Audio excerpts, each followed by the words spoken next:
Right, good morning. It's Tuesday morning now.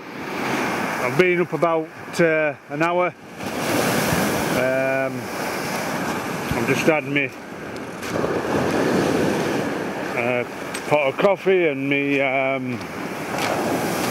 bacon and beans. This is where I slept last night. We had a dry night, so I just put my sleeping bag and my air bed on there, the thermarest. Just packed most of it away now. And the tide's turned. I don't know if you'll be able to see, but all them ships out there were all facing the other way about half an hour ago. They're all anchored on a bow line, and now the tide's turned, they've all swung round facing into tide. So the tide's turned. That means I've got another probably 4-5 hours left of the tide going my way.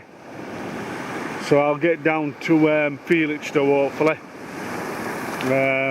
Stay there until the next tide at tea time, and then maybe get another 20 mile in if I can. Right, I just need to get my wet kit on, which is all there, which I'm not looking forward to, but once I'm in it and warmed up it'll be alright. I'll be on my way. Right, well, from Eric Innes, Coastal Kayak, out for Heroes, tatty bye, see you later.